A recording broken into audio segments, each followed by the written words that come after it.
To me, the bottom line, people my age that were part of the first generation of people that were paralyzed or had some devastating neurological condition, we assumed we'd survive. But beyond assuming we would survive, we assumed we would have a good life. And that didn't happen to the vast majority of people.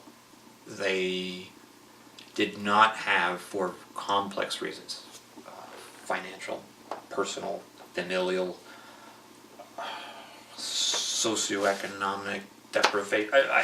It's a cavalcade of reasons why people didn't succeed. Where do you think the assumption came from? A naivete or lack of experience? Just a lack of anybody. You're the first wave of people that lived, right? We lived. I mean, if you look at the fatality rate for neurological conditions, when I first presented symptoms in 1968, it would be a bare minimum at 80%. For my condition, which back then was called hydromyelia, the survivability rate was probably less than 2%. Those numbers are reversed. So science has created an entirely new class of people, a class that's misunderstood, disenfranchised in a classic Marxian way. You're talking about loneliness. You're always different, and you're always the only person present. I don't understand why we don't see people with cognitive disability all the time. We are all the middle-aged people with Down syndrome. What's it like to be a black man in an all-white law firm? What is it like to be a woman in a male-dominated profession when you're the only female present? That loneliness, that isolation, it gets to your bones. It is why I think most people with a disability, and I think a lot of parents of kids with a profound disability worry about is loneliness. I've met parents of children with severe disabilities, that they will never be physically or intellectually dependent, that they will never be able to direct their care. And these parents, 2 to 1, tell me that I hope my child dies a moment after I do. The first time I heard a parent say that, I burst into tears. I couldn't imagine that. And my next thought was, oh my God, we have failed. Horrifically failed. A generation of people and parents. And this is nothing new. I mean, if you look at what happened to, I go back to Buck v. Bell. 3 generations of imbeciles is enough. Willowbrook, more recently, coerced or forced institutionalization. Well, now it's not done that way. It's done really nicely. We have group homes. Group homes are mini institutions. They're better than a big institution, but they're not perfect.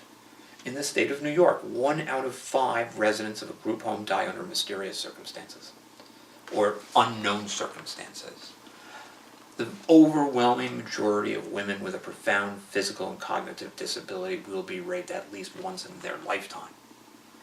These are grim statistics, and it's not getting any better. So we have the short bus, and we have resource rooms, and everything is very skillfully done to exnate, to purposely isolate the person from the mainstream. I battled with this when my son was in school. I wanted to be a chaperone. They were desperate for chaperones, but they only had the little bus, the short bus.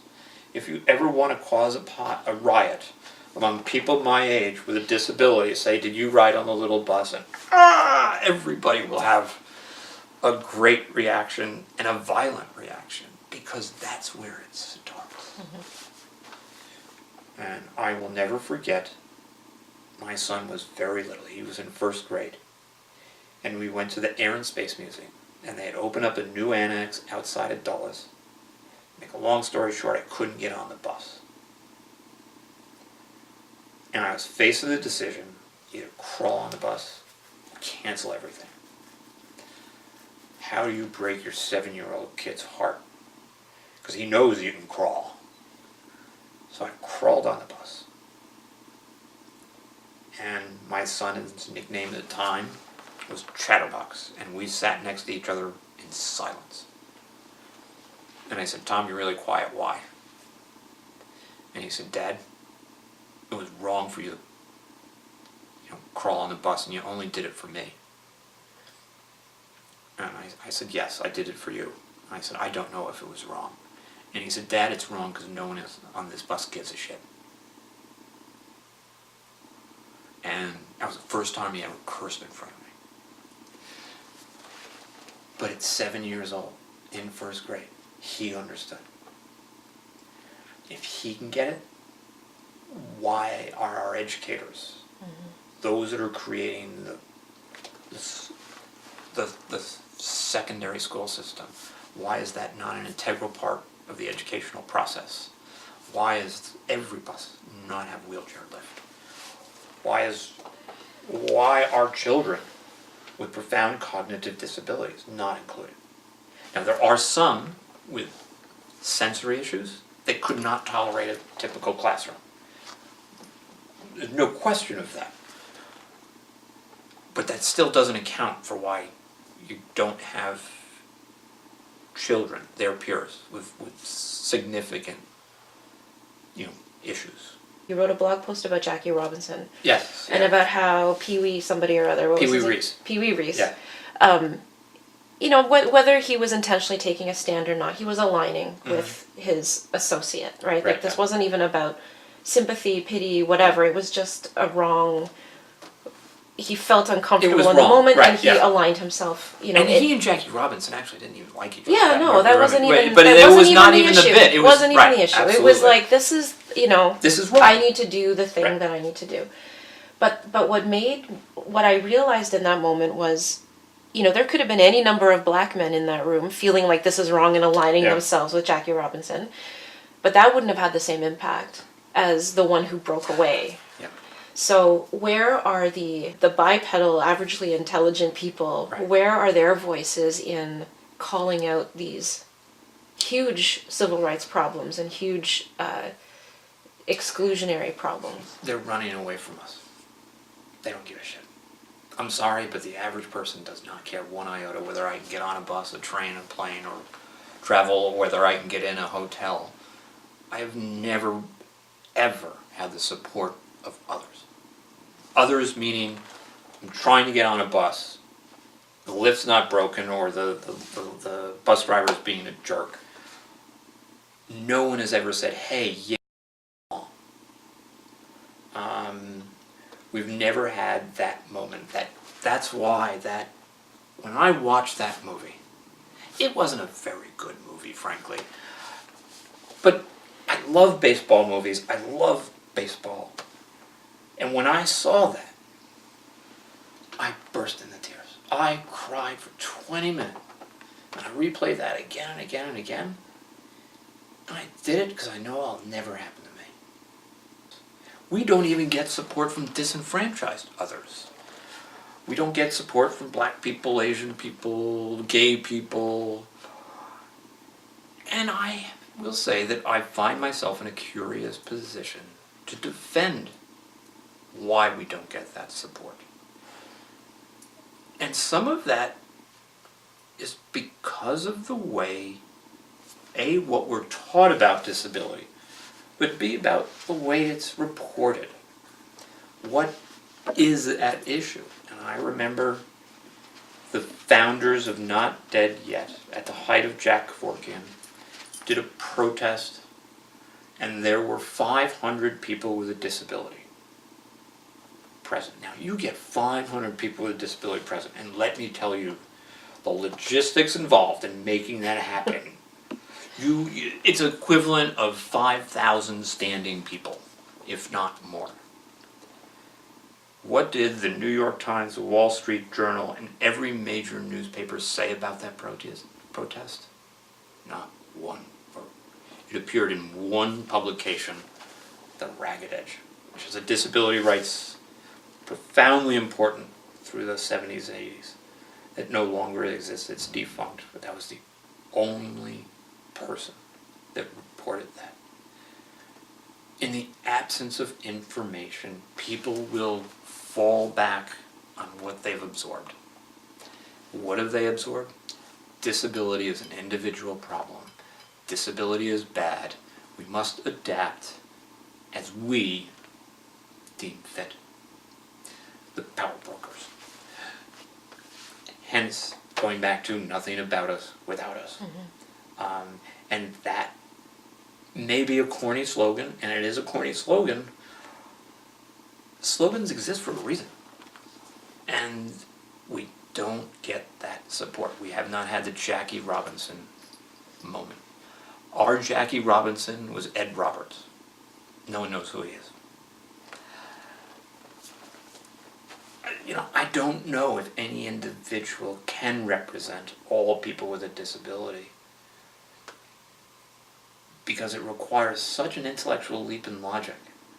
One of the articles that I wrote that I got hammered on by bioethicists, philosophers, and my fellow scholars was an article I wrote called Ashley and Me. And it refers to Ashley, of the Ashley treatment, when a profoundly cognitively and physically disabled child her growth was attenuated, her breasts were removed, and she was illegally sterilized in the state of Washington.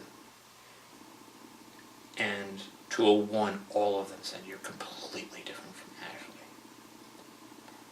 And no, I am Ashley. Ashley is me.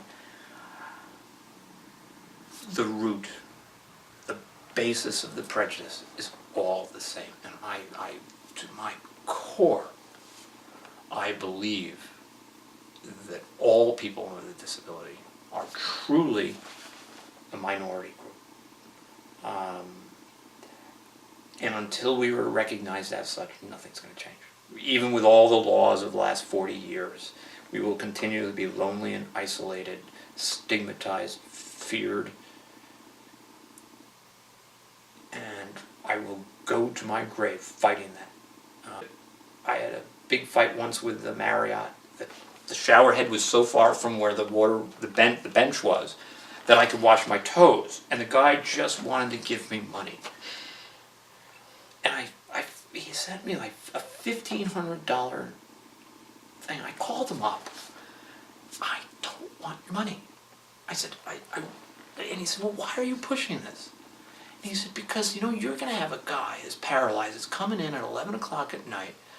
He got on whatever happened, he had a bad day, and he gets in at 11 o'clock, and he wants to take a shower before he goes to bed, or first thing in the morning, and he can't do it." That's who I'm fighting for. And until I really got pissed and lost my temper, he didn't understand.